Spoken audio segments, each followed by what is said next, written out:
Consider solving the system of equations as displayed on the screen. We have to find the values of x and y, for which equation 1 and equation 2 are satisfied. The system of equation here is also called simultaneous equation. And one of the traditional methods for solving this equation is to use the substitution method. For here, if you try use the substitution method, you might be heading for a bigger problem to solve.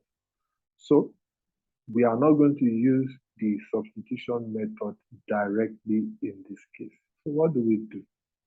Consider equation 1. We are going to transform equation 1 to form another equation. And a bit to remove the denominator, that is, we don't want denominator to appear here.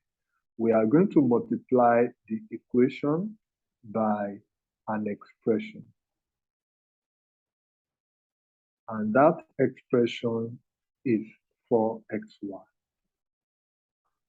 If we multiply 4xy through this equation 1, you observe we obtain the following. For instance, if you multiply 4xy with this expression here, you get an expression of the form 4x squared.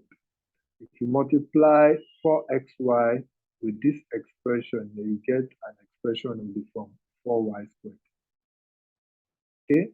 And if you multiply this by 4xy, you get an expression of the form 17xy. 17xy. Okay? So we are saying invariably that equation 1 can be transformed as follows. That we have 4x squared plus 4y squared, which will give 17xy. Okay, and we are going to refer this to equation 3. Now, we want to consider these two equations now to solve.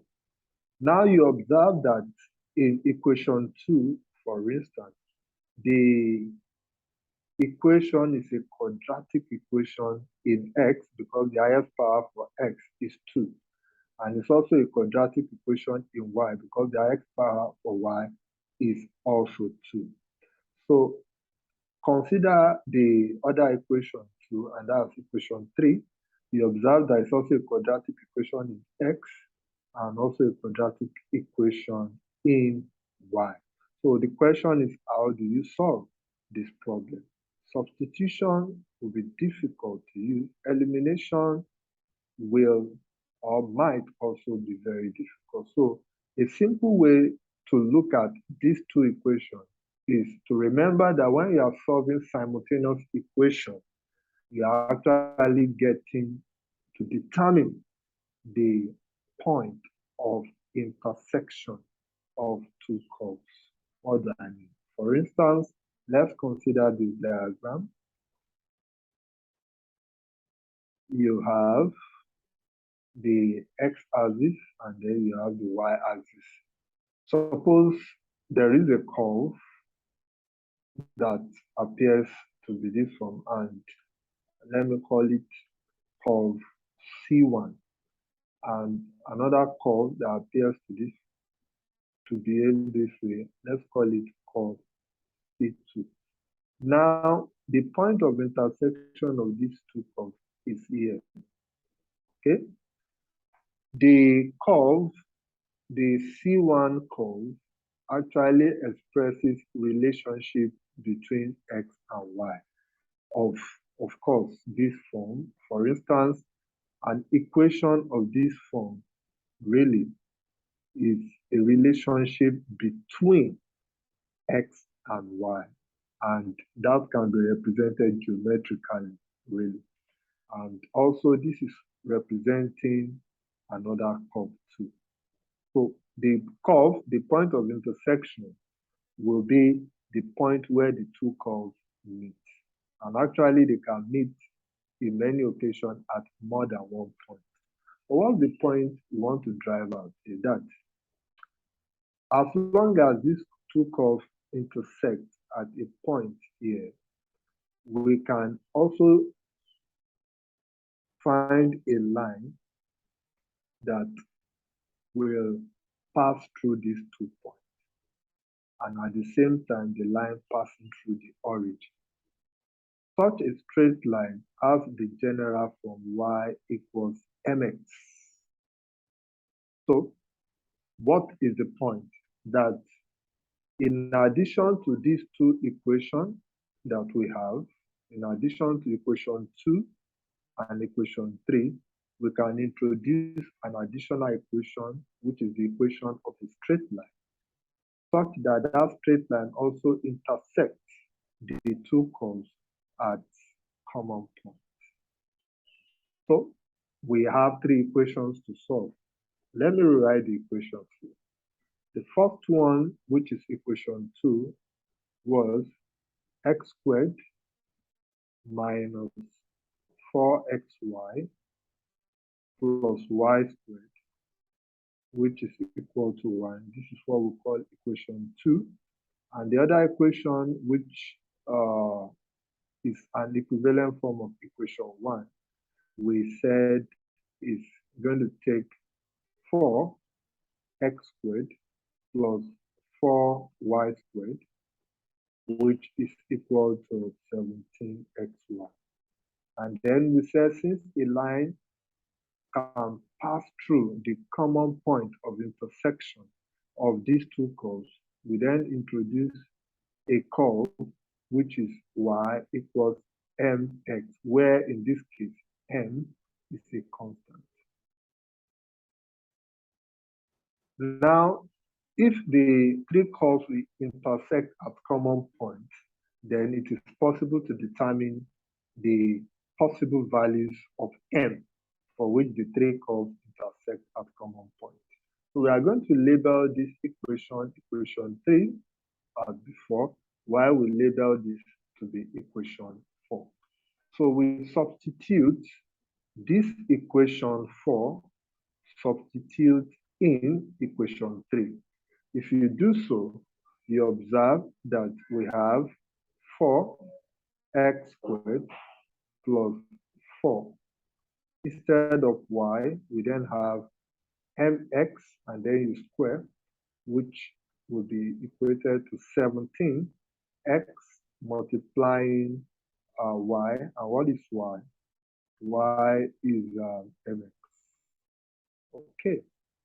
Now, upon simplification, we have x outside, x squared, 4 can be taken outside, not so, and we are left with 1 plus mx, y plus m squared. Yes, because the square also affects m, and that is equal to 17x squared, and then we have m. Okay, now from the question, we should observe that x cannot be 0. And if x cannot be 0, then we can cancel x here. Why do we know that x cannot be 0? Consider the question. The problem is from equation 1, you observe that we are dealing with x over y plus y over x. And in mathematics, dividing by 0 is meaningless and is in fact not possible. You don't divide by 0 in mathematics.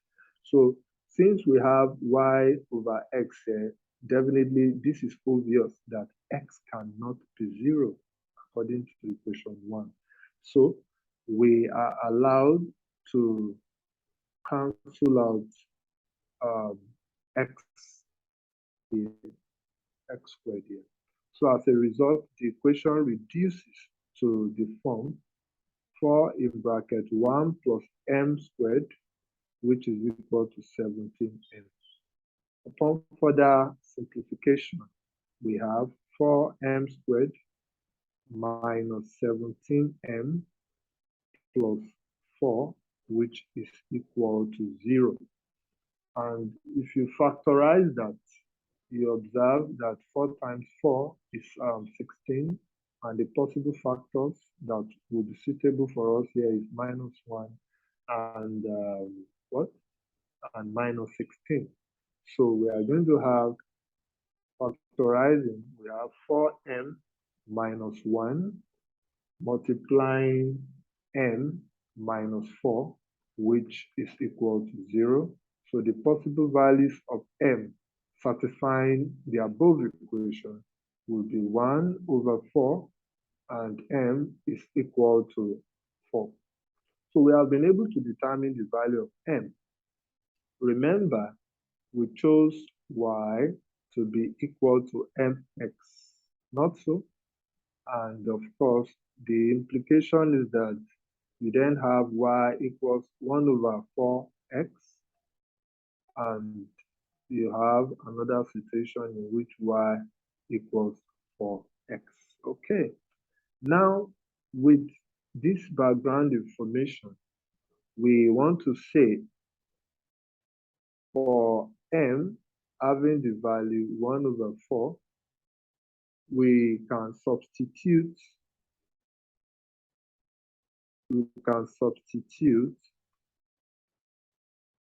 y, which is now 1 over 4x, into equation 2. What was that equation 2? Do you remember? It's part of the system of equation that we are dealing with. X squared minus 4xy plus y squared, which is equal to 1. So we are going to substitute into that equation and simplify to get the value of x. Now, if you substitute, the implication here is that we have x squared minus, now look at this very well. We substitute y, which of course, substitute y here, which is 1 over 4x. That will be 4x times 1 over 4x, and that will give you x squared, not so? Then plus y squared, that will be 1 over 4x all squared, and that will be x squared over 16, and that simply will be 1. And upon further simplification, we observe here that this will drop, and then this goes there. We have x squared equals 16. The implication is that the possible value of x will be plus or minus what? 4. Take the square root of 16, you get plus or minus 4. All right, now we can get the corresponding value of y. Remember, we said that y, simply put, is 1 over 4x. That's what we have chosen. Thus, we are sure that if x equals plus or minus 4, then what will be y? Y definitely will be equal to plus or minus 1. Not so? Just substitute the value of x in 1 over 4x, we get plus or minus 1 for y. Thus, we are sure that if x is equal to plus or minus 4, y will definitely be plus or minus 1. So we have x equals plus or minus 4, x equals plus or minus 1 as a solution. But we are not yet done. Remember, we only chose one of the solutions. Remember, we got 2 for m, 2 values for m. We got one of the values 1 over 4, which we have made use of. Now we need to also use the value m equals 4. And remember again what we are to do, that y, recall that y is equal to what? mx, and if you take m to be 4, then y will be what? Y will be simply 4x. Okay, now substitute into equation 2. Remember, you substitute into equation 2 the equation x squared minus 4xy plus y squared, which is equal to 1. If you substitute into that, you get what? X squared minus, if you put y is what? Y is 4x. So 4x times 4x, that's 16x squared. And then plus y squared, which is 4x squared. And that's 16x squared, which is equal to 1. This will drop. And of course, x squared simply is 1. Implication of that is that x is equal to plus or minus 1. Isn't it? But you know why? Not so. But you know why? Y is what? 4x. So if x is plus or minus 1, then what will be y? Y will be plus or minus